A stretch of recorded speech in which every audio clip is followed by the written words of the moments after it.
What's Carl Fredrickson, a 78-year-old balloon salesman, is about to fulfill a lifelong dream. Tying thousands of balloons to his house, he flies away to the South American wilderness. But curmudgeonly Carl's worst nightmare comes true when he discovers a little boy named Russell is a stowaway aboard the balloon-powered house. A Pixar animation. Oh, my bad. What's up? I accidentally read the synopsis of the Disney Pixar film Up. My bad.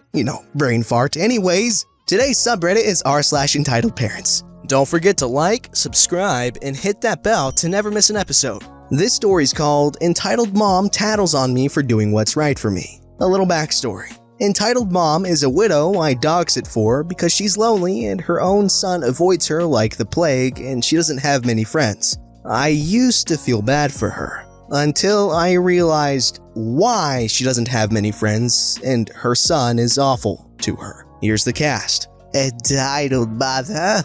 Awful dog lady. Grown son. Her grown-up son, who she always complains is so mean to her. He doesn't play a huge part in the story, but oh man, am I sorry for him. Me, a recovering pushover. Mom, my very awesome and loving mother who understands me. I started dog sitting this summer and it went south very fast. I can't be around dogs anymore, and even seeing pictures of them makes me anxious. Her dogs are one of the main causes of this. Whenever she leaves, they think that she's dead and go into mourning. Attempted to throw themselves down the stairs, drank 3 times their weight in water, and projectile vomited all over me and the furniture, which I had to clean, and came inside to rub bloody diarrhea all over the floor because they had worms that hadn't been treated. They are horribly trained, smell awful, and their mouths and teeth are so nasty that it makes me want to gag. Her dogs are so old that I have to carry them down the stairs so they can pee on the deck because they can't walk far enough to get to the grass. She always dismisses my concerns as them just missing me. Every time I watch dogs, things get worse and worse. I could write a book with my dog-sitting horror stories. So basically, I can't watch any dogs without having a mental breakdown, and most of my customers understood this and stopped asking me to dog sit. Not entitled mother. At the end of September, she'd asked me if I could watch over her 2 very old, incredibly sickly little dogs from this Friday up to next Sunday. 10 days. I tried to tell her that I didn't think so, and that I was trying to quit dog sitting, but she refused to let me give her back her house key. Just in case, she said. Extremely weirded out, I forgot about this and went on with my life. I've graduated and am trying to find an actual job, and it's really hard to do that when I'm scheduling myself around dogs. Hence, another reason why I quit. I'd finally found a temporary job that was 4 days in a row and 13 hours a day. It left me exhausted and drained, and I had to miss Thanksgiving with my family. So all I wanted to do on Tuesday was relax and take a day to recover. Because on top of work, I'd gotten a severe case of strep throat. Apparently, I can't have that. I got a text from Entitled Mother at 10 a.m. Tuesday morning. Hey, just wondering if you're still able to watch my dog starting this Friday. And let's just say when I saw this, I panicked. I cried for nearly an hour because I knew that I couldn't handle watching her awful demon dogs with all this upcoming stress I had actually scheduled for. On top of this, I don't drive. The buses in our city will get you about halfway where you need to be, and then you have to walk. Or it's a 45-minute walk straight from my house to hers. And because Canada, it snows. And to top it all off, I have a hereditary blood disease that is wrecking my knees, and I can't walk for more than 20 minutes without one of my legs trying to collapse. It's not a fun life. I felt so guilty that it made me physically sick, but honestly there was no way I could watch those dogs without doing serious harm to myself mentally and physically. So I said no. So sorry, I'm not available. The internet always says to leave it at a simple no, at least all the sources I've ever read. Oh no, I guess I'll have to cancel my whole trip now. Her exact words. I felt horrible. I knew how bad she wanted to go on this trip and I couldn't believe I was ruining it. And then a bell went off in my head. That's a somewhat manipulative message. I didn't hear anything else from her until Wednesday morning. Again, bright and early I wake up to a missed call and a text saying, "Can you phone me?" And friends, I haven't felt so much anxiety from a text in literal years. As I'm gathering my thoughts, she calls again. I answer it with shaky hands and instantly regret it. What happened? Wow. No hello? Well, to be honest, a number of things. I'm emotionally drained, and I have strep throat, and to be honest, dogs make my anxiety spike. Even seeing my neighbor's dog makes me want to panic. Recently, I found that I need to be taking care of my mental health and focusing on myself, and I cannot do that when I'm taking care of anyone's dogs. I'm very sorry. But I need the strip. I've been crying for 3 weeks. My friends have already taken off the days. Look, it probably won't even be the full 10 days. It's hunting, so we'll be gone for at least 7, but we come home as soon as we catch an animal. We could be home on day 8. I'm really sorry. I need to be focusing on myself and getting myself to a stable place. I can't watch your dogs. But they're better now. I've put them in the kitchen and they have pee pads. They don't even have to go outside. I'm stressing out more at this point. I understand and I'm very, very sorry, but I cannot watch your dogs. Well, then I don't know what I'm supposed to do then. My son already booked his shifts and refuses to watch them. What if I pay you up front? I can't do it. I cannot be around dogs. I could watch them for maybe 2 days before having a breakdown, and I can't handle a breakdown right now. I'm sorry. At this point, I'm feeling absolutely gut-wrenchingly guilty, and I'm desperate to stand my ground. Well, fine. Can you text your friends and see if one of them can do it? I will check. My friends have to do school still. If I find anyone, I'll send them your way. Fine. Bye. I text 15 people. None of them can do it for various reasons. Curious, I Google city dog sitters. 15 different businesses and organizations pop up, most within a 10-block radius of her house. Still feeling bad, I send her a text with a link to a popular dog sitting app where she can choose how many days she'll be gone and how many visits she wants, and then it'll give her a list of 25 plus people in town who can watch her dogs if she'd give them a call. I don't get a response, so I'm thinking she's found a solution. And I still feel bad, but lesser so. At this point, I feel like I've done all I can do to help without crossing my personal boundaries. That is, until my mom gets home. Did you say that you dog sit for her? So I go and explain my side of the story, and she's starting to look angry, but doesn't stop me. I'm worried that she's gonna tell me that it's the nice thing to do and I should just help her out. Why do you ask? Because she sent me a text while I was at work complaining that you said you'd do it and now you're canceling on her. It didn't sound like you, so I decided to talk to you before I answered. I'm just not going to now. She's being ridiculous. Jaw drops. She decided to tell my mommy on me? My mom and I talk about it for a long time, and she agrees that I'm in no shape to dog sit and brings up how miserable it makes me and that entitled mother is being childish and needs to learn to take no for an answer, especially because she'd been given 4+ weeks to make different accommodations. Y'all, my blood is boiling even more because today my dad brings up some extra good points. With an answer saying, "No, I don't think so," it would be absurd to assume that I could do it and not plan anything else for 4 freaking weeks. It's not my issue. There are plenty of dog sitters in town. She can take her dogs with her or even board them at a kennel. If she really wanted to go on this vacation as badly as she's making it seem, you'd think she'd use one of the dozens of other ways to go. This woman was never told no, not by her late husband or her parents, and it's made her super demanding. That's why her son is so crappy to her. He's literally just standing up for himself. Now, this 60-year-old woman is throwing a tantrum because I'm prioritizing my needs over hers/her dog's. She's trying to manipulate me by saying things like that she's having to cancel her whole trip and that she's been crying for 3 weeks, and then texting my mom to try and get my mom to force me into it, and then trying to put the responsibility on me to find a replacement. She's expecting me to drop everything I'm doing to serve her because I've watched her dogs for her as a favor before. She's knowingly trying to force me into a situation that would be very harmful to me and doesn't see anything wrong with it.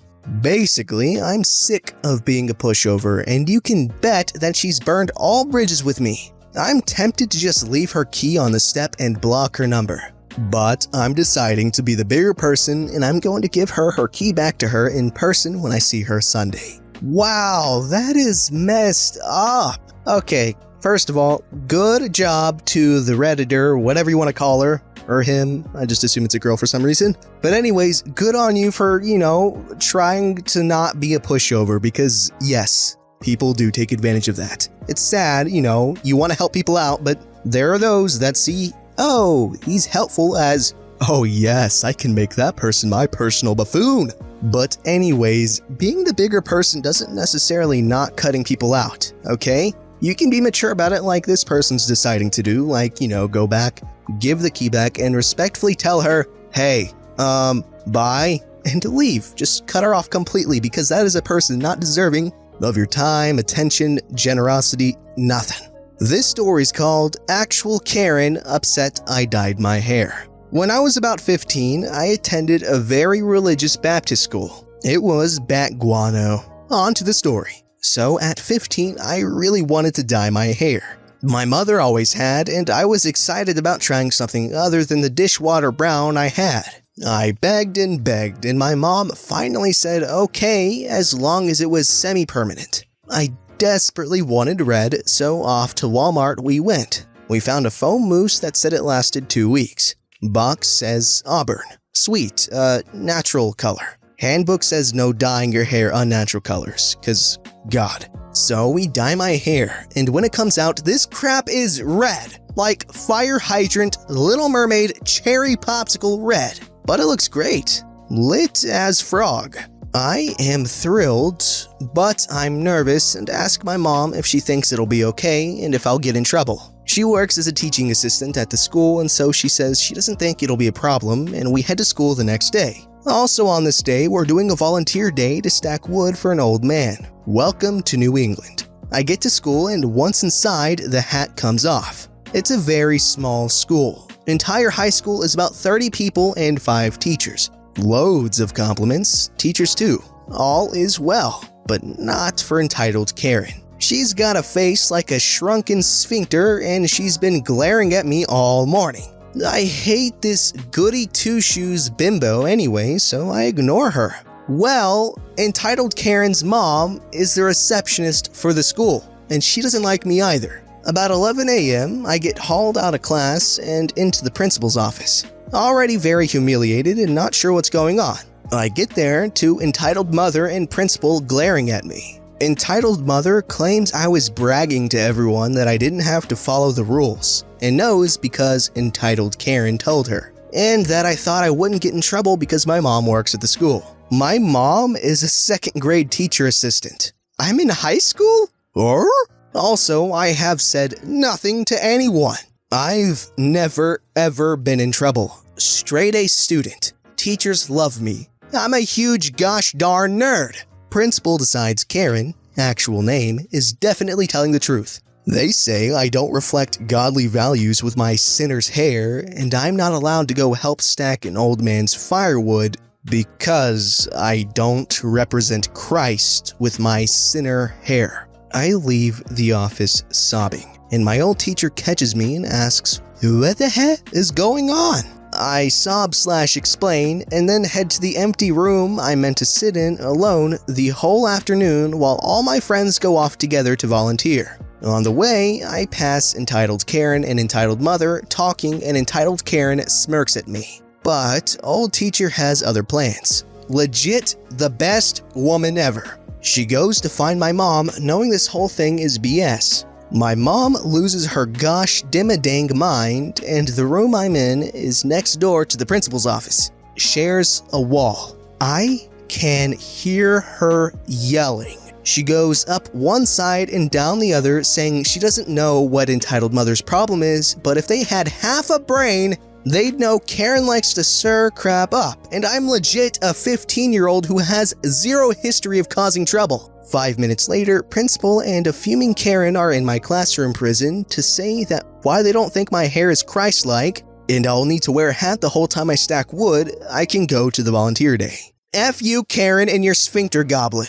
Also, I was the best firewood stacker they had. Yo, what a jerk. The both of them. No, the trio. The principal, the Karen, the Karen mini junior man lady, demon lady spawn. Sorry, my brain was scrambling for the correct words to use. But geez, what a load of jerks, the lot of them. I'm sucking at talking, I'm sorry.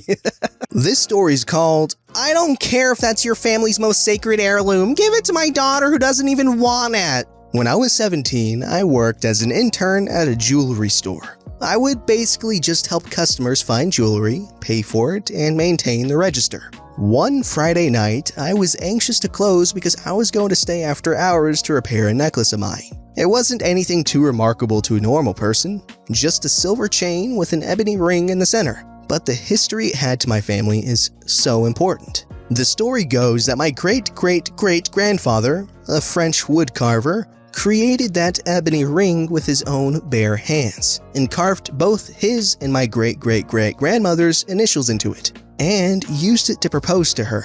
When he went off to war a few years later, he told her to, if he didn't make it back, tie the ring to her favorite silver chain so he could always be near her heart. He never returned, and my great to the third power grandmother kept her promise, and it had since become a family heirloom. But anyways, I was just closing up when entitled mother and her actually decent child come in. Good evening, welcome to Paris Jewelers. How may I help you? Cut the small talk. My daughter needs a perfect necklace for her bat mitzvah and I want to see them. Now! I'm slightly put off by her rude tone, but I assume she's just stressed out and go to help her. After looking through all of our best necklaces, she's still not satisfied. No, where's your good jewelry? Ma'am, if these selections are not to your liking, I'm sure I can help you find another.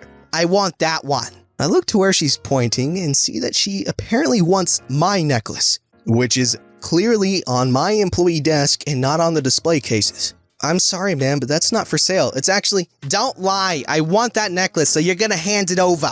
Listen, it's an heirloom. My family values it more than anything. Leave her alone, Mom. I can get another. The mom just dismisses her with a wave of her hand. I'm about to open my mouth in protest, but then my boss walks in.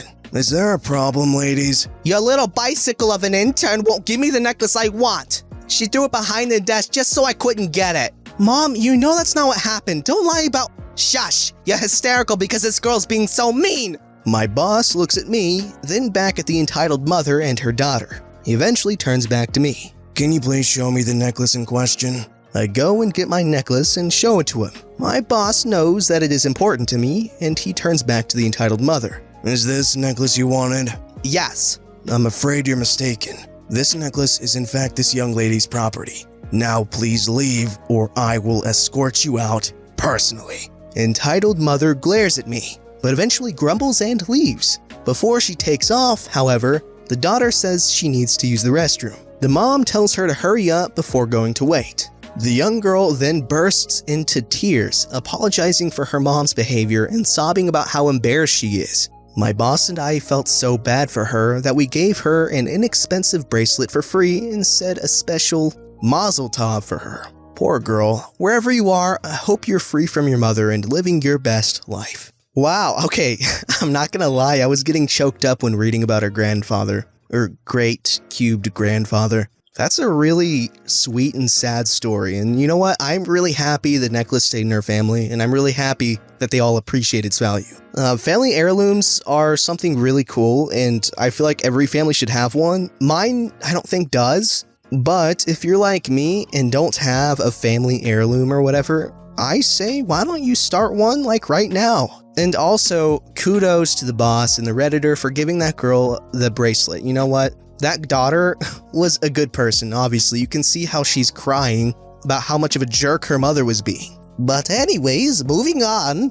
This story's called, I Am the Manager. This happened earlier this summer. I work at a small local bookstore and we have extremely strict return policies. Because, you know, books. Well, one day this Karen comes in with her young child, maybe 10 to 13, holding a book that was obviously a mature romance novel intended for older audiences. She storms up to the counter and slams the book down. She says she bought this for her daughter a few weeks ago and was appalled at how inappropriate it was, and how dare we sell it. She demands to return it and have her money back, as well as we compensate her for emotional damage. The book is in horrible condition, torn, bent, food and stains, and she has no receipt. When I said she couldn't return it, she started screaming and demanded to see my manager. With only me and a 17-year-old girl working that day, we don't exactly have a manager. But because I had worked there longer, I was basically the manager.